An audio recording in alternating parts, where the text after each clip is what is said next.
விழாவை சிறப்பாக நடாத்திக் கொண்டிருக்கும் கிராமத்தார்களுக்கும் இந்த நிகழ்வை கண்ணென காத்துக் கொண்டிருக்கும் காவல்துறை அதிகாரிகளுக்கும் தெளிவாக ஒளிபரப்பி அமைத்துக் கொண்டிருக்கும் MSP ஆடியோ உரிமையாளர்களுக்கும் அதில் பணிபுரியும் அன்பர்களுக்கும் நண்பர்களுக்கும் எனக்கு பக்கபலமாக பக்க துணையாக வீச்சிருக்கும் என்னுடைய சக கலைஞர் அனைவர்களுக்கும் நன்றியையும் வணக்கத்தையும் தெரிவித்துக் கொண்டு இந்த தெளிவாக ஒளிநாடா செய்து கொண்டிருக்கும்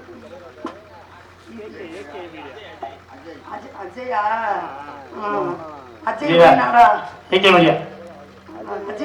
செய்து கொண்டிருக்கும் அன்பருக்கும் அன்பு தம்பி அவர்களுக்கும் என்னுடைய சார்பாக என்னுடைய கலை குடும்பத்தின் சார்பாக நன்றி கலந்த வணக்கத்தை தெரிவித்துக் கொண்டு அகர முதல எழுத்தெல்லாம் ஆதி பகவான் முதற்ற உலகு என்று கூறும் குரலின் தன்மை கேட்பார்.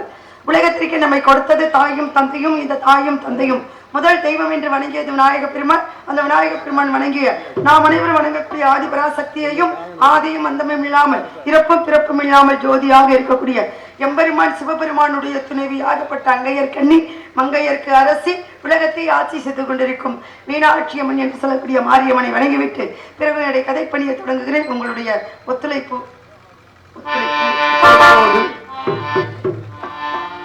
மகமாகி சமய புறத்தாகி மகனுக்கு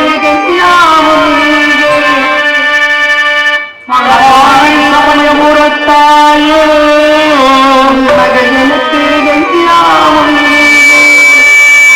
கொள்ளிடத்தின் கருமையிலே உன் கோவில் கருகுங்கு மன்னான் மந்தான் மந்தையர் காவல்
தாய் மனக்கரையும் தந்தையும் நீ சிந்தா குலமானவை தீர்த்தனைகள் கந்தா கதிர்வேலா உமையாள் மைந்தா மறைநாயக என உலகத்தவர் பாராட்டு உன்னத கடவுளை கருணை கடலாகிய கந்தையா ஞான சக்தி வேலுதனை பெற்றபடி வேளா சூரனை கிருக்கூராக பிளந்திட்ட வீரனே ஞான பழமேனி உனக்கெதற்கு ஞான பழம் என அவையின் போற்றுதலை பெற்ற எங்கள் பழனி ஆண்டவா சிவாய நாமம் என்று சிந்தித்து இருப்போருக்கு அபாய முறைக்காலம் இல்லை என்ற பிரமுகனான சிவனும் திருகுமணியால் இட்ட சாபத்தின் காரணமாக பிரணவ மந்திரத்தை மறந்திருந்த காலத்தில் சிவனுக்கே பிரணவ மந்திரத்தை எடுத்து போதி தகப்பன் சுவாமி எனும் குமரகுருவரனும் என் பேரிதனை பெற்ற எங்களின் குல கடவுளை இக்குவலிமை போற்றுவனும் என்னையும் என் நாடும் நாட்டு மக்களும் சிறப்புடன் வாழ உனது அருளமாசியம் என்றென்று வேண்டும் இறைவா கந்தா கடம்பா கார்த்திகையா ஆறுமுகா சங்கரின் மகனே சராச்சரா சரவணா சண்முகா முருகா முருகா முருகா முருகா கீர்த்தி பிரியுது முருகா முருகா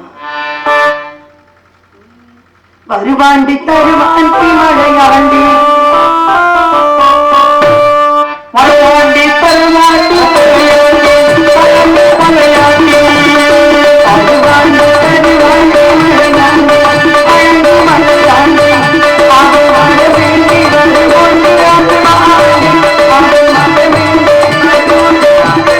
ஆடி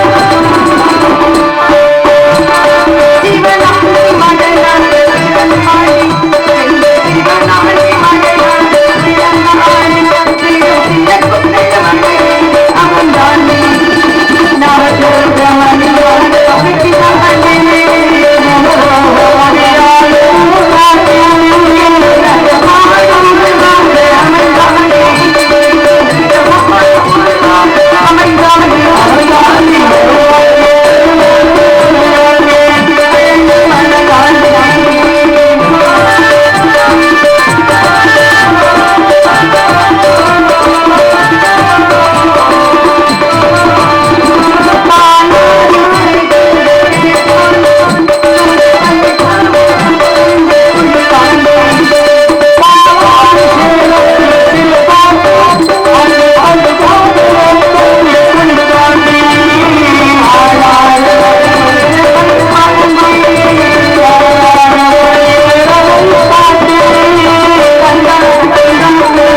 மழையாண்டி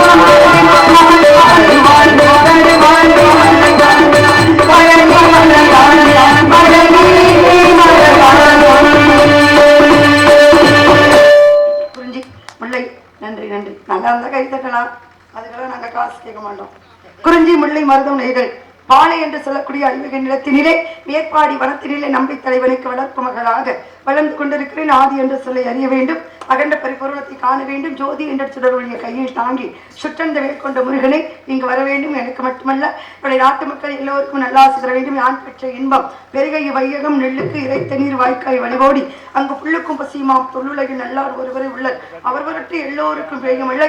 எனக்கு கிடைக்கும் முருகப்பெருமானுடைய திருக்காட்சி உங்கள் எல்லோருக்கும் கிடைக்க வேண்டும். முருகப்பெருமான் எங்களுடைய வாழ்க்கையில் அருவாள் இருப்பது போல் உங்களுடைய அத்தனை பேருடைய வாழ்க்கையிலும் அருளும் இருக்க வேண்டும். முருகனுடைய ஆசி இருக்கணும், அவருடைய கருணை இருக்க வேண்டும். எல்லாருக்கும் முருகன் அருளை ஆசியையும் அள்ளி அள்ளி தர வேண்டும் என்பதுதான் என் விருப்பம். எல்லாரும் நல்லா இருந்தா நம்ம நல்லா இருக்கலாம், நம்ம நல்லா இருந்தா எல்லாரும் நல்லா இருக்கலாம். எல்லாமே இப்படி எல்லாரும் நல்லா இருக்க முடியும். ஆமா, எல்லாரும் நல்லா இருந்தா நம்ம நல்லா இருக்கலாம். நம்மளும் நல்லா இருந்தா அவங்க எல்லாரும் நல்லா இருக்கலாம். அவங்களுக்காக வேண்டதுக்காக நான் வந்துருக்கேன். அப்ப நான் என்னுடைய வேண்டுதலை இறைவன் நிறைவேற்றினால் எல்லாரும் நல்லா இருப்பாங்க. இப்ப எல்லாரும் நல்லா இருந்தா இன்னும் 4 நாடகம் சேர்த்து வைப்பாங்க. ஆனா அவங்க நல்லா இருந்தா நம்ம நல்லா இருக்கலாம். அவங்களுக்காக வேண்டுற நம்மளும் நல்லா இருந்தா அவங்களும் நல்லா இருக்கலாம். அப்ப எல்லாரும் ஒன்றுபட்டால் உண்டு வாழ்வு, ஒற்றுமை நீங்கினா நெய்யத்தின் தாழ் அப்படின்னு எல்லாரும் ஒன்று சேர்ந்து இறைவனை வழிபாடு செய்யும் பொழுது இறைவனுக்கு மன மகிழ்ச்சி வருமா?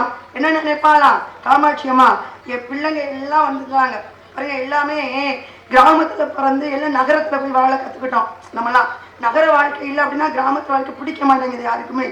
நகர வாழ்க்கையும் ரொம்ப அடிமையாயிட்டு நகர வாழ்க்கைக்கு. நகரத்துல பல பேர், வெளிநாடுகள்ல பல பேர் எல்லாம் கிராமத்துல இருந்து போனவங்க. ஆனா எதுக்கு வர்றாங்களோ இல்லையோ வருஷம் ஒரு தடவை கிராமத்து தெய்வங்களையும் குலதெய்வம் கூப்பிடும் போது எங்க இருந்தாலும் வந்துருவாங்க கூடி. ஆமா, அது மிகப்பெரிய மகா சிவராத்திரி அன்னைக்கு எங்க ஊர் குலசாமி தெய்வம் கும்பிடுறோம், நாங்க போயே ஆகணும் அப்படின்னு உடனே வருஷத்துல ஒரு தடவை கிராமத்து தெய்வங்களை கும்பிடுறதுக்கு வந்துருவாங்க. இப்ப கிராமத்துல இருக்கிற காமாட்சி அம்மன் நினைப்பானா, எங்கெங்கயோ என் பிள்ளைங்க போய் வாழ போகுதுங்க, சம்பாதிக்க போகுதுங்க, பழைக்க போகுதுங்க, எல்லாருக்கும் நான் அருள் கொடுத்துட்டேன். ஆனா எல்லாரும் வருஷத்துல ஒரு நாள் என்னை தேடி வந்திருக்காங்க, என் பிள்ளைங்க எடுத்த காரியம் நிறைவேறணும், என் பிள்ளைங்களுக்கு எப்பவுமே வாழ்க்கையில ஜெயமே தரணும் அப்படின்னு அருளை அள்ளி அள்ளி கொடுக்கக்கூடியவள் காமாட்சி அம்மன். அப்ப எல்லாரும் ஒன்றுபட்டு ஒரு இடத்துல நின்று வழிபாடு செய்தால் இறைவன் மனம் குளிர்வாள். அவன் மனம் குளிரும் பொழுது நம்ம எல்லார் வாழ்க்கையிலும் சந்தோஷமும் மகிழ்ச்சியும் நிலைக்கும். அதனாலதான் கூட்டு பிரார்த்தனை இந்த நாட்டை மட்டுமல்ல, இந்த ஊரை மட்டுமல்ல, இந்த உலகத்தையே உயர்த்தும். அதனாலதான் எல்லாரும் சேர்ந்து கூட்டு பிரார்த்தனை பண்ணணும் அப்படின்னு கட்டாயம். அதெல்லாம் அவங்களுக்காக வேண்டுதற்காக நான் வந்திருக்கேன். என்னுடைய வேண்டுதலுக்கு இணங்கி கண்டிப்பாக கந்தன் இங்கு வருவார் என்ற ஒரு நம்பிக்கையை வச்சு எல்லாருக்கும் நன்றி சொல்லிட்டோம். இந்த நாடகத்தை இயக்கி கொடுத்த எங்க அண்ணனுக்கு நன்றி சொல்லவே இல்லை. யாராரு என்னென்ன பகுதியில யாராரும் போட்டா நல்லா இருக்கும், நாடகம் சிறப்பா இருக்கும் அப்படின்னு எங்க எல்லாருக்கும் வாய்ப்பு கொடுத்து எனக்கும் ஏதோ இறக்கப்பட்டு எனக்கும் வாய்ப்பு கொடுத்த என்ன அசட்டு சிரிப்பா இருக்குது. அதனால எனக்கு வாய்ப்பு கொடுத்து எங்க எல்லாரையும் அழைத்து வந்த இந்த நாடகத்தை இயக்குனர் அன்பு அண்ணா, கூட பிறவாத சகோதரர். ஒரு காலத்துல நாங்க ஒன்னா பயணிச்சோம், இப்பனும் பயணிக்கிறாரு, ஆனா வரமாட்டேங்குது என்னன்னு தெரியல. அதனால அன்பு அண்ணா எட்டிச்சேரி விஜயகுமார் அண்ணா அவர்களுக்கும் நன்றி நன்றி நன்றி.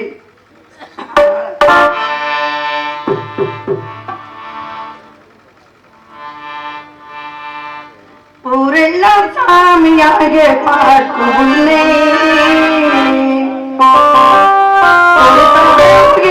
நானும்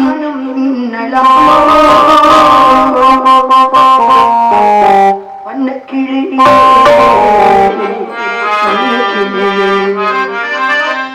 ஊரெல்லாம் சாமியாக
நல்ல மனமுடாய் மாமலரை நோக்குண்ட மேனி உடங்காது பூக்கொண்டு துப்பா திருமேனி தும்பிக்கையான் பாதம் தப்பா தாறுவார் தமக்கு பாழும் தெளித்தேனும் பாகும் மறுப்பும் இவை நாளும் கலந்து உனக்கு நான் தருவேன் கோலம் செய் துங்க கரிமுகத்து தூமணியே நீ எனக்கு சங்க தமிழ் மூன்றும் தான்.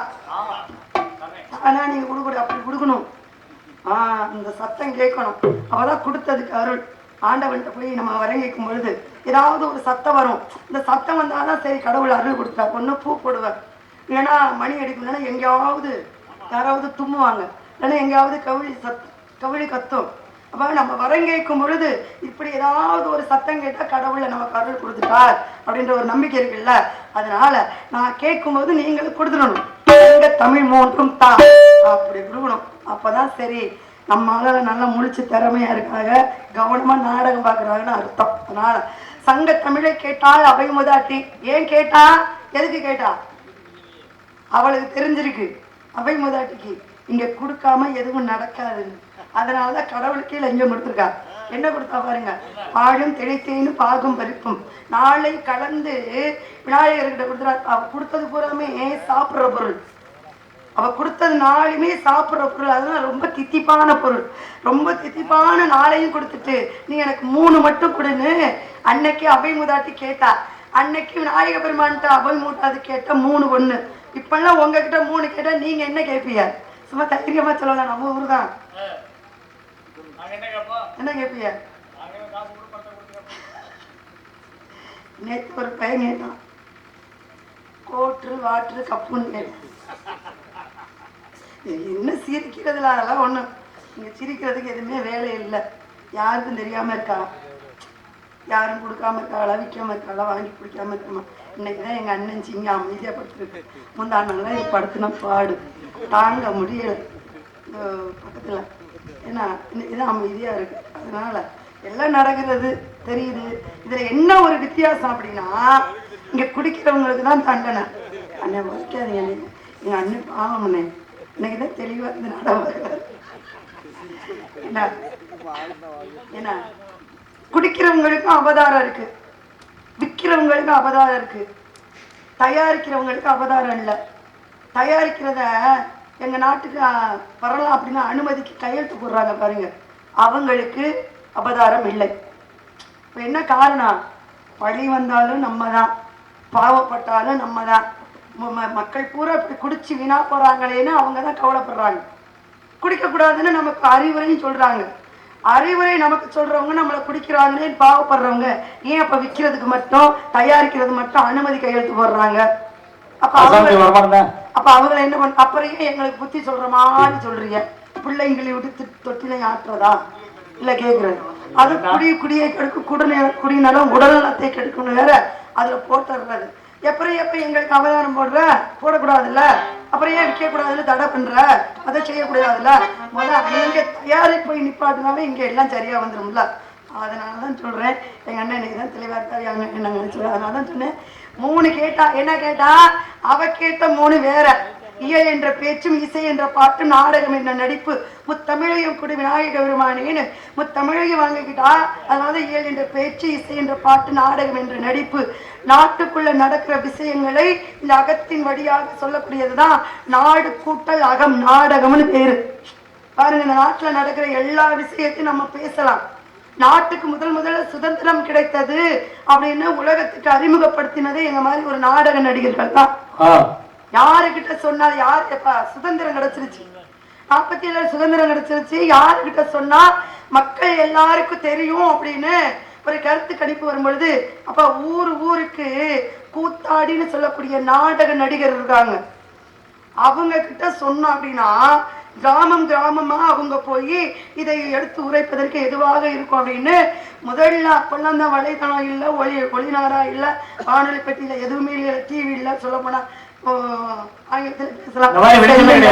செல்லு இல்ல, டிவி இல்ல, இது மாதிரி ஒளிநாடால எதுவுமே எந்த அறிவிப்பும் இல்ல. நம்மளே யாராவது வெளிநாட்டுல இருந்து உள்நாட்டுக்கு வரணும் அப்படின்னு கடிதம் தான் போடணும். அது 1 மாசம் ஆகும். 1 மாசத்துக்கு முன்னாடியே கடிதம் போட்டாதான் அங்க இருந்து இங்க வரும். அப்படி உள்ள காலகட்டங்கள்ல இப்ப யாருக்கு சுதந்திரம் வாங்கினா யார்கிட்ட சொன்னா மக்கள் எல்லாருக்கும் தெரியும் அப்படிங்கும் பொழுது நாடக நடிகர்கள் கிட்ட சொல்லுங்கப்பா, அவங்க எல்லாத்துக்கிட்டையும் சொல்லிடுவாங்க அப்படின்னு முதல்ல சுதந்திரம் கிடைச்சதுன்னு சொன்னது நாடக நடிகர்கள் தான். அந்த நாடக நடிகர்கள் தான் கிராமமா சென்று இது மாதிரி நாடகம் நடத்தும் பொழுது நம்ம நாட்டுக்கு சுதந்திரம் கிடைச்சிருச்சு, யாரும் கவலைப்படாதீங்க, எல்லாம் தைரியமா இருங்க, இனிமேல் எந்த ஆபத்து வராதுன்னு தைரியம் சொன்னது எங்க மாதிரி நாடக நடிகர்கள். அதனாலதான் நாடக நடிகர்கள் எது வேணாலும் பேசலாம் அப்படின்ற ஒரு கணக்கு. அதனாலதான் நாடு கூட்டலகம் இந்த நாடகத்தின் வாயிலாக பல கருத்துக்களையும் பல விஷயங்களையும் அடிப்படைகளையும் வரலாறுகளையும் பேசக்கூடிய தைரியமும் அப்பேற்பட்ட ஒரு ஆற்றலும் கிடைத்தவர்கள் நாடகர்கள். அதனாலதான் அவை உதாட்டி கேட்டா இயல் என்ற பேச்சும் இசை என்ற பாட்டும் நாடகம் என்ற நடிப்பையும் தமிழையும் வாங்கி முருக கடவுளுக்காக தமிழ் தொண்டு ஆற்றினார். தமிழ் தொன்று ஆற்றினார். அதனால அவளுக்கு தமிழ் கிழவின்னு பேரு. தமிழ் கிழவி அங்கே தமிழ் தொண்டு செஞ்சா நானும் அந்த கிழவனுக்கு ஒரு தொண்டு செல்லான்னு வந்திருக்கேன். யாருக்கு? நம்ம கிழவனுக்கு. கிழவனுக்கு கிழவி தொண்டு செஞ்சு முடிச்சுட்டா. கிழவனுக்கு தொண்டு செய்யறதுக்கு குமரி நான் வந்திருக்கேன். அந்த கிழவை யாருமா? அந்த கிழவன் அப்புறமா சொல்றேன். அவ பெரிய தலைவன். கிழவனா பெரிய தலைவன். ஹலோ